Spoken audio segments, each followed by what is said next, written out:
Good morning, Humber Valley. Good morning, YouTube. My name is Trevor Brisbin. Thank you for being here. But listen, we've got no time to waste. We've got a lot of ground to cover, so let's just jump right in. Last week, we started a series that we're calling Radical HVUC. The idea is, at Humber Valley United Church, what are the practices? What are the ways?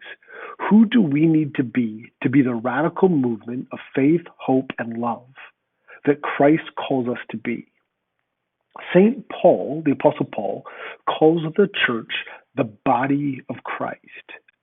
Like the church is the physical manifestation of Christ in the world.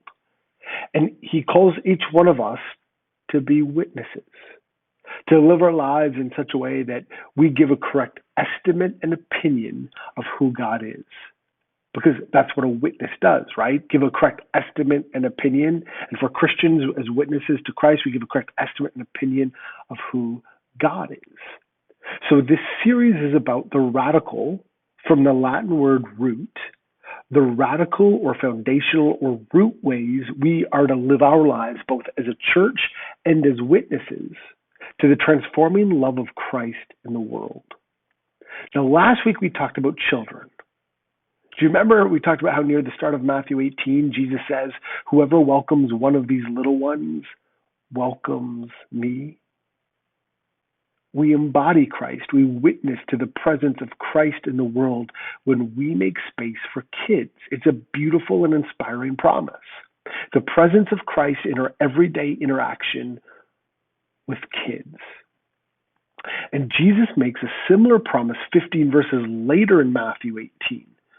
It's verse 20 where he says, this time it's not about kids, but he says, for where two or three are gathered in my name, there I am among them. For where two or three are gathered in my name, there I am among them. It's a beautiful promise, right? Like you don't need a mass of people. You don't need a choir and a pipe organ. The Spirit of God is ready to move, wants to move just two or three, and Christ is in that. But there really is a bit of irony in this one, because Jesus makes this promise in the middle of a conversation about church conflict. The section starts in verse 15, and it reads, if another member of the church sins against you, or if another member of the church offends you. It's a passage where Jesus lays out in step-by-step detail how to handle conflict, disagreement, and awkward conversations within the community of Christ. And Jesus is saying that it's actually in the awkward conversations, in the courageous conversations, that Christ is present. The divine presence becomes tangible, visible, audible when we handle conflict with courage and compassion. And I think this is Jesus just being like, wherever two or three church people are gathered, no, there'll be conflict there. You can bet on that, right? But if handled well, it can also be something profoundly beautiful, giving witness to the divine. So last week we talked about how Christ is present when we leave space for kids. This week, we need to talk about how Christ is present when we honor the space for conflict and courageous conversations. Question: who enjoys conflict? Yeah, looking around the room, the virtual room, probably not too many of us, right? Conflict is usually seen as a negative thing because for most of us, conflict it's not fun. But the dentist isn't fun either. And we all know that the dentist is important for health. When nations no longer hold space for conflict, the inevitability is war. When couples no longer leave space for conflict, the inevitable outcome is always divorce. Creating space for constructive conflict is essential for living the way of Christ in the world. Now, fact, as Canadians, we don't love conflict. Ask most Canadians what our country is known for, and right after like Drake and Schitt's Creek, we would probably say peacekeeping. Peacekeeping is the posture we've tried to take on a global stage. We're known as the polite peacekeepers. And at Humber Valley, as a Christian church, we've been formed in this church culture that values kindness and the teachings of Jesus, such as blessed are the peacemakers, right? Not blessed are the conflict makers, blessed are the peacemakers. So as Canadians and as Christians, we've been immersed in the narrative that says, be nice, be kind, be polite, be about peace. And when you hear that, when you think about that, naturally we're all like, okay, minimize conflict then. If someone offends you, just respond with a smile. Keep the peace. Be polite, be deferential, don't stir the pot. Blessed are the peacemakers. But what if for Jesus, conflict is actually a necessary skill if we're going to live the deepest kind of peace with each other? Like, what if what Jesus wants to do in Matthew 18 is demonstrate what healthy conflict, courageous conversations are supposed to look like, that the people of God might give witness to the presence of God in a world full of war, estrangement, and violence.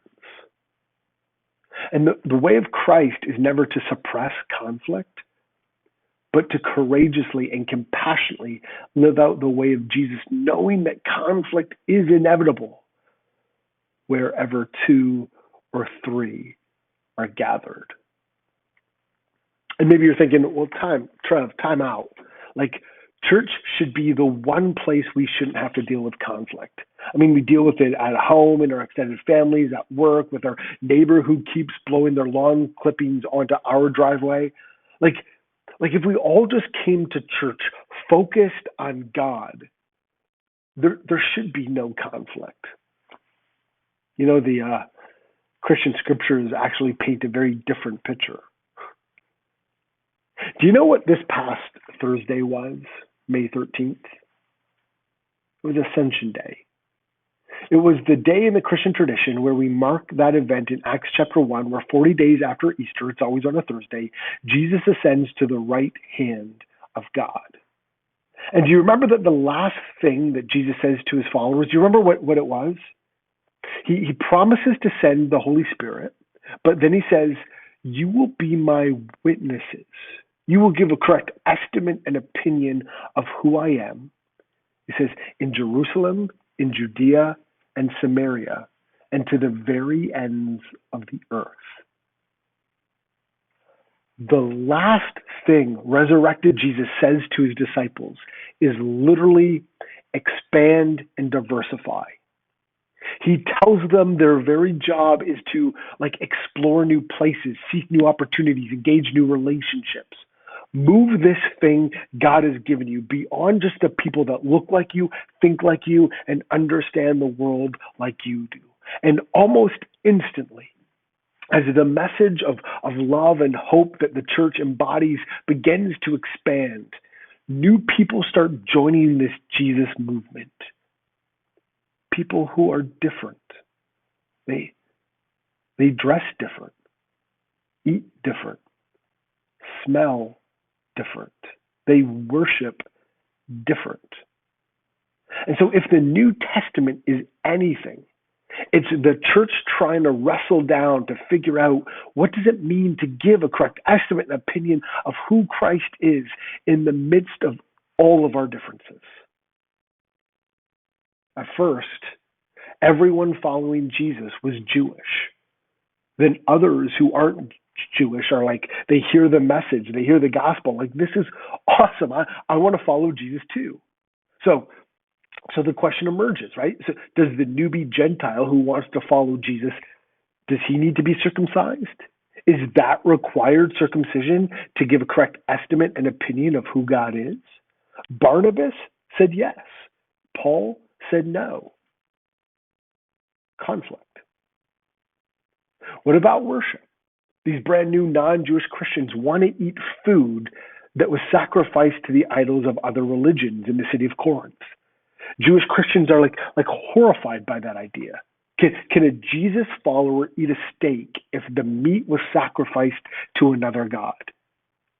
Can you eat pagan meat and still give a correct estimate and opinion of who Christ is? Conflict. Do you have to sing music that sounds one way to give a correct estimate and opinion of who God is? Conflict. Do you have to wear a suit on Sunday to give a correct estimate and opinion of who God is? Conflict. Whenever the church moves in the direction of being more inclusive, more expansive, creating more space for diversity and complexity, conflict. The question isn't if conflict should happen. If the church is being the church, it will happen. Different people come with different perspectives. The question is, how do we conflict well? How do we do conflict well? Courageous conversations. So let's unpack what Jesus says about this in Matthew chapter 18. Verse 15 says, if another member of the church sins against you or offends you, go and point out the fault when the two of you are alone. Okay, actually, before we dive into that one, let's just hit pause one more time quickly. I feel like this might need just a little bit of a disclaimer, because Matthew 18 is the directive to approach the one you feel may have offended you or wronged you, but it's not permission to police other people or easily be offended at any and every little thing. Because before we're informed by Matthew 18, we need to be informed by Matthew 7. And in Matthew chapter 7, verses 1 to 5, this is what Jesus says. Listen to these words. Jesus is speaking. He says, do not judge, or you too will be judged. For in the same way you judge others, you will be judged. And with the measure you use, it will be measured to you. Why do you look at the speck of sawdust in your brother's eye and pay no attention to the 2x4 or plank in your own eye? How can you say to your brother, let me take the speck out of your own eye, when all the time there's a 2x4 in your own eye? You hypocrite, first take the plank out of your own eye, and then you'll see clearly to remove the speck from your brother's eye. Like, brilliant, right? Some people are really quick to be offended by what they see or don't see in other people, while at the same time remaining completely unaware of their own stuff.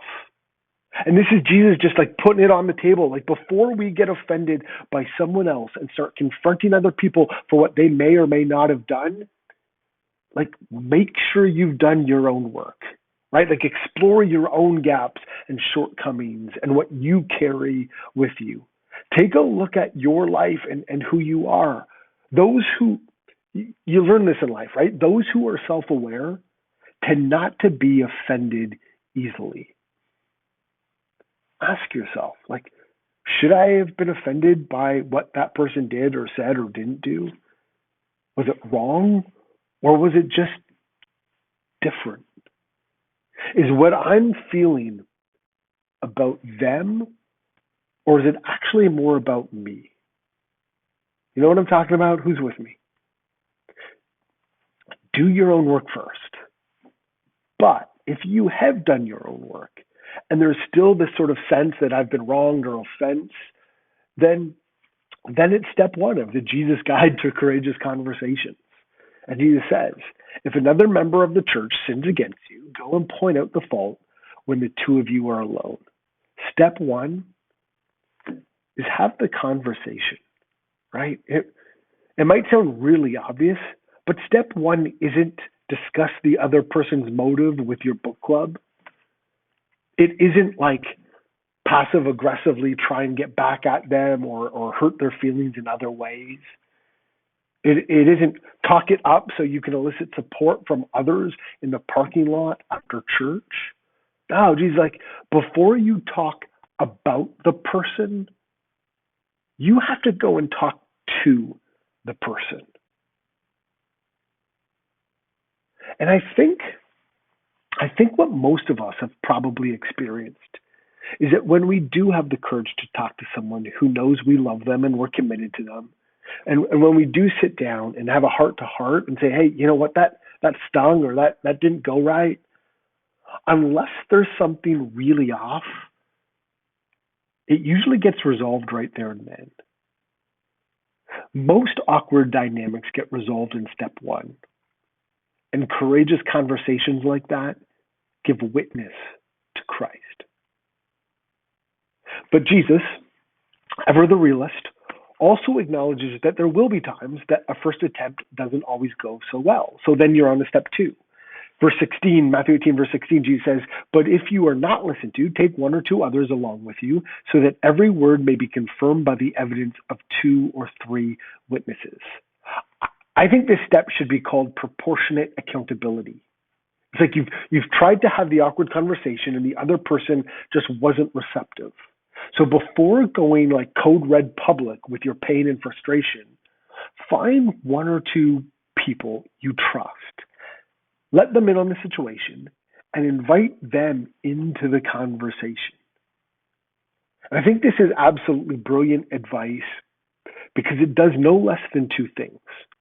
First, it raises the significance of the conversation with the one who you feel has wronged you. You've pulled in someone more objective to help you communicate why whatever happened was painful. It says to the person you're in conflict with, like, I'm taking this seriously. Like this matters to me and I want it to matter to you too. And it's still a small enough circle that you're not trying to embarrass anyone or damage anyone's reputation, but you're just making sure that your voice gets heard. Proportionate accountability. And the second thing this step does in bringing just one or two others into the conversation is it brings some accountability to you, right? The one doing the confronting. By pulling in one or two others, you're creating space for them to gently push back and say, you know what, maybe you've kind of blown this up a little bit. Maybe you're reading this person wrong and the whole situation wrong. And it points you back to Matthew chapter 7. Maybe before trying to confront the other person again, there's some work that we might need to do in ourselves. So step one, be discreet, but have the conversation with the one who has hurt you. Don't start having conversations about the one who's hurt you. Step two, if they don't listen, then pull in one or two other people who can help you navigate the conversation, the dynamic. Proportionate accountability. Step 3 and 4 are outlined in verse 17. Stick with me here because this is really important. Jesus says, if the member refuses to listen to them, to that small group, tell it to the church. Step 3 would be like, if they still refuse to take responsibility for what they did, then there could be some implications for the community. But I think it's really step 4 that we need to hear this morning.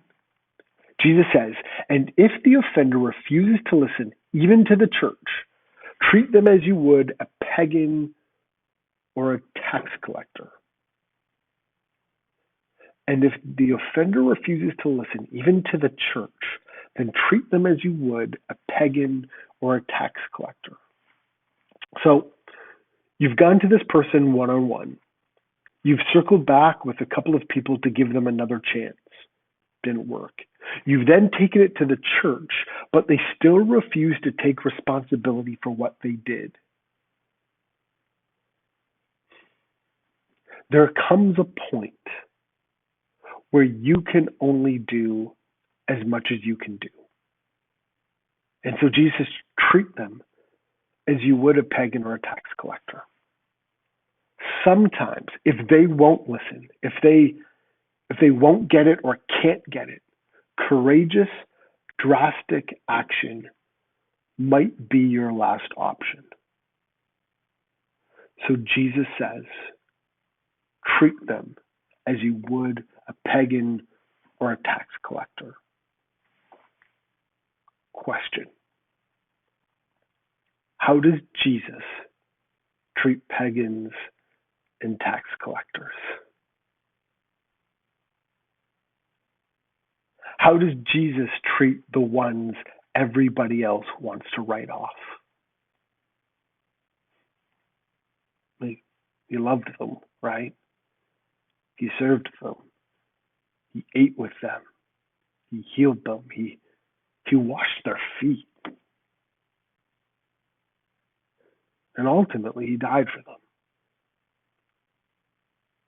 I think if step 2 is all about proportionate accountability, then step 4 has everything to do with disproportionate love. Jesus gives his life for the very people who hate him, mock him, sin against him, and set out to offend him in every way possible. And his response, the self-sacrificing love, is seen on the cross. Someone sins against you, go talk to them. They refuse to listen, take someone with you and talk to them. They still refuse to listen to you, talk to them in and with the community of God. They still refuse to listen, love them with a love that looks like the cross of Jesus Christ. Treat them as a pagan or a tax collector. Treat them the way Jesus treated those who wronged him, offended him, defiled him. Treat them in a way that looks like love and mercy and forgiveness. Treat them in a way that is best for their well-being. When everything instinctual in us tells us to give up on the other, they've had enough chances, they don't deserve anymore. The cross reveals the heart of God, and it's a heart of relentless love. Look, the easy part for us as a church is saying we want to be transformational. It's easy to say we want to be expansive and inclusive. We want to embody God's love in new ways to new people. But the only way that's going to work, Humber Valley, is if we love each other and trust each other enough to have the courageous conversations with each other along the way. Not about each other, not gossiping or chatting about each other in the parking lot, not in the whispers of gossip or hearsay. That has nothing to do with Christ. But to give a correct estimate and opinion of who God is to have courageous conversations, bringing our concerns to each other, that together we might embody the radical, transformative way of Christ's love. This is my prayer for us. This is the gospel of Jesus Christ.